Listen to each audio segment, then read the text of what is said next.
गुजरात में पुलिस ने साबिक वजीर आला पंजाब चौधरी परवेज इलाही की रिहाइशगाह पर छापा मारकर कंजाहरी हाउस को घेरे में ले लिया है। पुलिस ने इमारत की हिफाजत पर मामूर मुलाजमीन को भी हिरासत में लिया है। इस पर बात करेंगे डॉन न्यूज के नुमाइंदे आसिम रजा से। आसिम, पुलिस ने क्यों छापा मारा है और इस वक्त वहां पर सूरत हाल क्या है?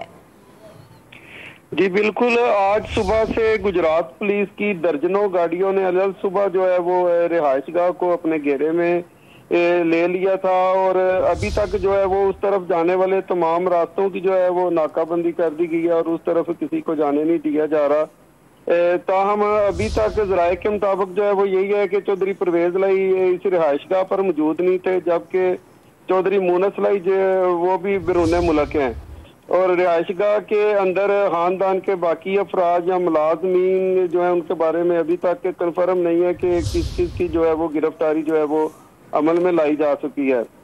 इस वक्त भी पुलिस की जो है वो भारी नफरी जो है वो रास्तों पर मौजूद है और ये वसी रकबा पर बनी हुई ये रिहाइशगाह गुजरात से सरगोदा जाने वाली जो है वो सड़क पर वाक़या है। जी ठीक है, आसिम रजा हमें अपडेट कर रहे थे। ये छापा मारा गया है पुलिस की जानिब से साबिक वजीर आला पंजाब चौधरी परवेज इलाही की रिहाइशगाह पर और पुलिस ने इमारत की हिफाजत पर मामूर जो मुलाजमीन थे उन्हें भी हिरासत में ले लिया है। आसिम रजा, आपका बहुत शुक्रिया।